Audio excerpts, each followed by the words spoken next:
Think about the last time you made a massive, expensive mistake at work. I mean, a real messy, complicated problem where you just totally dropped the ball. Who is the very first person you tell? Well, probably not your boss. Right, exactly. If you're like most people, you don't take it straight to your manager. You take it to a former colleague you still text. Or, like, a peer 2 departments over. Yeah, you just bypass the official chain of command entirely. And what we're going to explore today is why that isn't a glitch in the matrix. It is the absolute reality of how work actually gets done. So welcome in. Usually when we sit down with you, our resident learner, we pull out all the stops and do a massive deep dive. Right, sifting through raw data, declassified documents, all that heavy stuff. Exactly. But today we are setting our usual format aside. We are doing a college prof's chalk talk. Yeah, we are stripping it all the way down to the basics.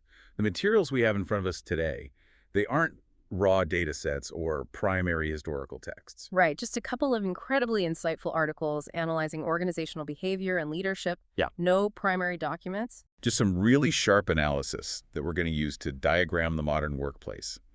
Our goal today is to map out the hidden architecture of where you work. We want to look at how truth actually travels, and understand why the leaders who try their hardest to just keep the peace often end up completely destroying trust. It happens so often, yeah. Okay, so let's unpack this space, this massive invisible gap between what an organization writes down on paper and how its people actually behave. Because every organization is essentially running two structures simultaneously. Right. You've got the written one, which is the reporting lines, the annual reviews, the official open door policies. And then you have the unwritten one, which is where the truth actually goes. Exactly. The crucial thing to understand here is that the gap between sanctioned channels, the ones drawn perfectly on the org chart, and the trusted channels, that is not a communication failure. Right. It's not a bug. Exactly. It's not a temporary bug that human resources can just fix with a company-wide memo.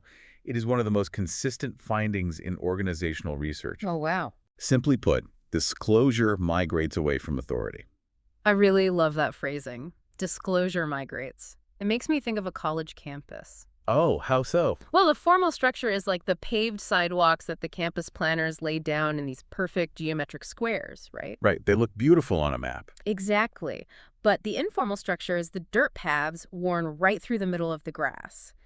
The students create those paths because that's the diagonal route they actually need to take to get to the science building on time. Yeah, the paved sidewalks are the org chart, but the dirt paths are how the company actually survives the day-to-day. Right. The planners desperately want you to use the sidewalk, but human nature dictates the dirt path. The structural friction of the formal organization is just, well, it's simply too high. But wait, if I'm a manager listening to this, I'm thinking this is just glorified office gossip. I mean, sure, it can feel that way. Right. Like if my team is actively routing their real problems and honest feedback around me, how is that not blatant disloyalty? Why wouldn't my own team just come to me? It is entirely natural for a manager to feel slighted by that, absolutely. But the research reframes it completely. It's not disloyalty. Okay, then what is it? It's risk management. Think about the economics of truth in a workplace. Telling your boss about a mistake or even a doubt you're having about a major project, that carries a very real, tangible cost. Right. It introduces the possibility of a lower performance rating. Exactly, a lost promotion. Yeah. Or just being perceived as less competent by the person who controls your livelihood. Yeah, that makes sense. Telling a peer, someone with zero power over your paycheck, that carries zero professional cost. It's just safer. Which leads us to the actual psychological mechanics of that safety. This is where Amy Edmondson's work at Harvard Business School comes into play, right? Yes, exactly. She pioneered this concept of psychological safety, which is essentially the belief that you won't be punished or humiliated for speaking up. The way she discovered this is wild. It really is. She was studying clinical teams and hospitals, trying to figure out if better team dynamics led to fewer medication errors. But the results initially baffled her. The data actually showed that the teams with the best leadership and the strongest dynamics were making more errors than the poorly managed teams. Wait, really? More errors? Right. Until she realized they weren't actually making more errors, they were just the only teams reporting their errors. Oh, wow. The poorly managed teams were hiding their mistakes because the cost of disclosure was a reprimand. Right, whereas the good teams felt safe enough to say, hey, I almost gave the wrong dose here. We need to fix this process. Exactly. And her research, which spans 3 decades now, shows that this belief, this safety, is incredibly rare. That's unfortunate. Yeah, what's far more common is interpersonal fear. People's contributions at work are thwarted by this fear on a daily basis. We see this replicated everywhere, most famously, I think, with Google's Project Aristotle. Oh, absolutely. They spent years analyzing what makes a tech team effective. They assumed it would be about, the perfect mix of coding skills or Ivy League educational backgrounds. Right, but the single biggest predictor of a high-performing team was psychological safety. Yes. If the team members felt they could take an interpersonal risk without being mocked or marginalized, they outperformed everyone else. So when that fear is present in the formal structure, like when you're worried your boss is going to judge you, Yeah. the truth doesn't just evaporate. Right, the medication error still happened, the code is still broken. The problem still exists. The disclosure just relocates. It finds the nearest person who can receive it without triggering a consequence. Think about your own company right now as you're listening. Does your boss have an open door policy? So many do. Right, because an open door policy routinely gets nothing. The door is literally wedged open, the manager is sitting right there, but nobody walks through it with the actual messy problems. Why is that? Well, what's fascinating here is the distinction between an invitation and a track record. Oh, okay. An open-door policy is just an invitation. It's evaluated in advance on paper. You're asking employees to take a leap of faith based on a corporate slogan. But an informal structure, that dirt path we talked about, that is evaluated after the fact on hard evidence. Oh, I see. Trust is built retroactively. Exactly. It is built entirely on the premise of, I told you something risky and nothing bad happened to me. I told you something risky and nothing bad happened. That is profound. You really can't put that in a company handbook. No, you have to experience it over time. Formal structures demand trust up front. Informal structures earn trust through repetition. Here's where it gets really interesting, because one of the articles uses a pop culture reference to perfectly illustrate this shattered structure. The Diamond Dogs from the show Ted Lasso. I love that example. Right.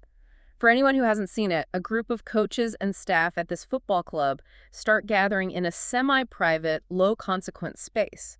It's usually the coach's office after hours. Yeah, and they use this space to have their most honest, vulnerable conversations about work and life. Exactly. These characters, they aren't having these breakthroughs in a boardroom or during a scheduled performance review.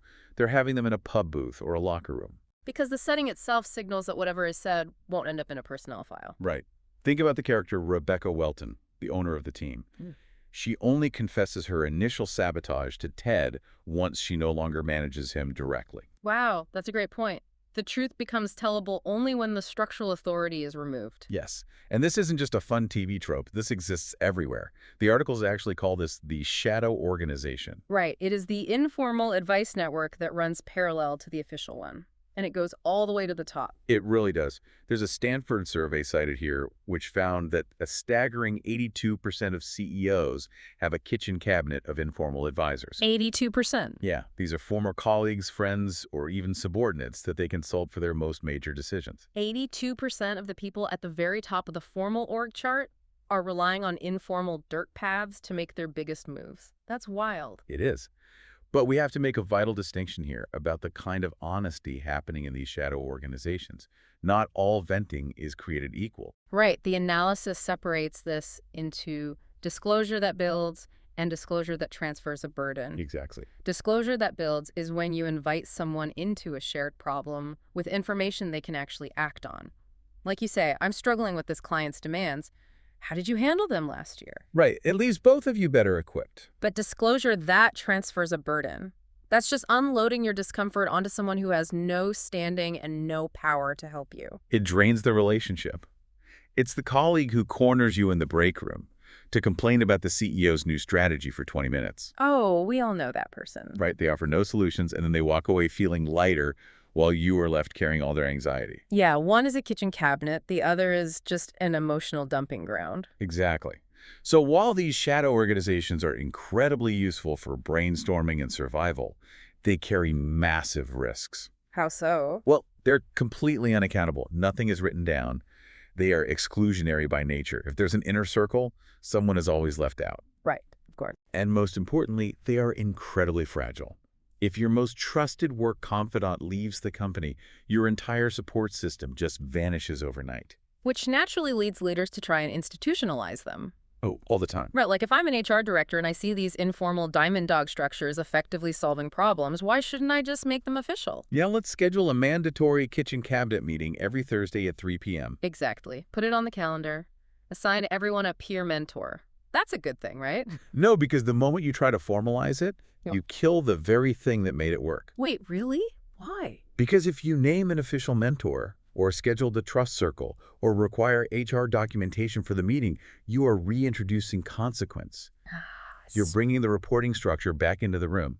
The magic of the shadow organization is the total absence of record and requirement. You can't put a dirt path on the official campus map without paving it over and ruining what made it a shortcut in the first place.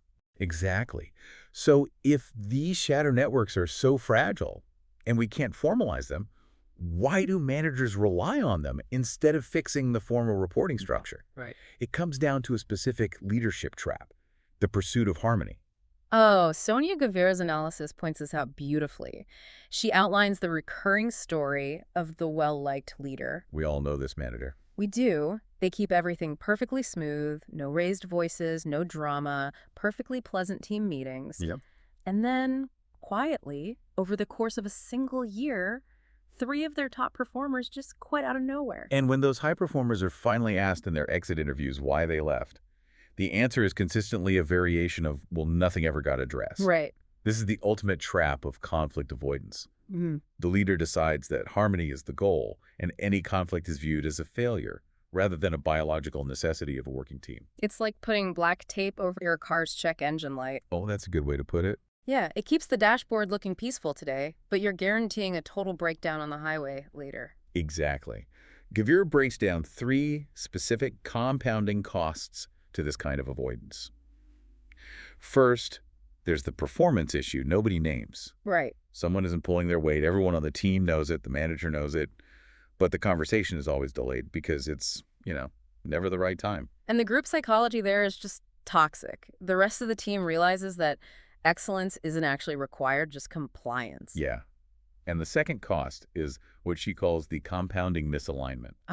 This one is painful to read about. It really is. It's when 2 departments, let's say marketing and product, have totally different ideas of what success looks like on a new launch. Right. But neither director wants to step on toes. So they work in parallel for 3 months, building completely different things, wasting thousands of hours, all because they skipped a slightly uncomfortable 10-minute chat in week 1. That is brutal. And that leads directly to the third and most damaging cost, right? The slow erosion of trust. Yes, this is a silent killer. When employees raise concerns and nothing changes, or they sense that their honesty is making the manager visibly uncomfortable, they just stop. They stop sharing ideas. They stop caring. Exactly. They retreat entirely into their shadow networks. We often think a quiet room is a trusting room. If nobody is complaining, everything must be great. But the absence of tension is not the same as the presence of trust. Wow. Often the absence of tension just means people have given up trying to make things better. The leaders who struggle the most aren't the ones who fight too much. They're the ones who never address anything at all. So how do we actually fix this? I mean, if we can't formalize the shadow organization and keeping the peace is actual destroying trust, what is the path forward for a leader? Well, the analysis points to a framework called courageous communication. And it stresses that courageous communication is very different from confrontation. Right. It's built on 3 pillars: tone, timing, and intent. Let's break down the actual psychology of why these 3 things work. Let's start with tone. It must be rooted in curiosity rather than accusation.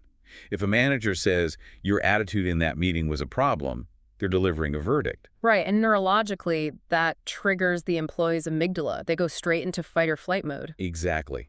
Their brain is now solely focused on defending their status, not solving the problem.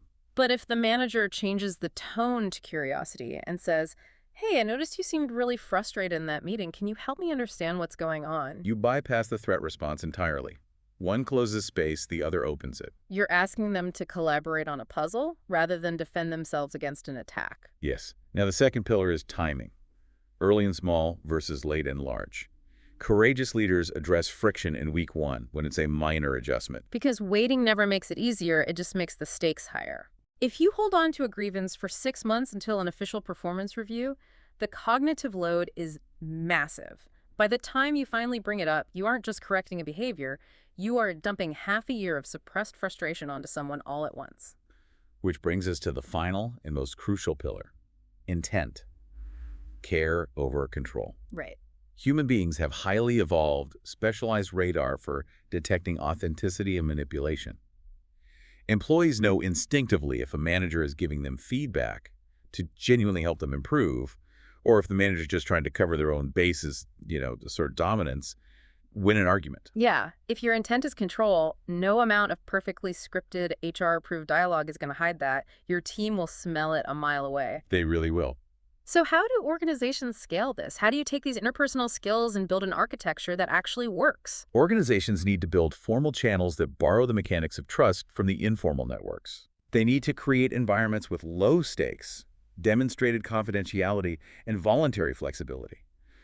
But the brutal truth is that none of this works unless it is modeled at the very top. If the CEO never admits a mistake, nobody else is going to either. Exactly. You have to reward honesty, not just harmony.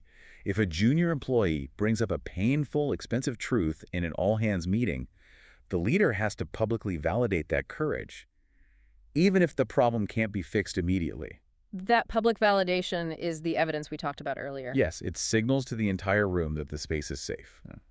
And that signal compounds over time. It creates a new dirt path that actually leads straight to the leader's desk. So what does this all mean for you tomorrow morning? Whether you are a manager who has been putting off a tough conversation because you don't want to ruin the vibe, or an employee hiding out in your own informal kitchen cabinet because you fundamentally don't trust your boss. Well, if we connect this to the bigger picture, the future of work is going to heavily favor a specific type of environment. The leaders who will be most valued in the coming decade are not the smooth operators who sweep issues under the rug to keep the dashboard looking green. Right. They're the ones who can sit in the discomfort of reality. They can have honest, respectful, and genuinely caring conversations when things get incredibly hard. Workplaces that get this right, that make the truth tellable, are the ones people will fight to stay in. Trust isn't a policy you can draft and send out in a PDF. It's a depreciating asset, and it only accumulates one safe interaction at a time.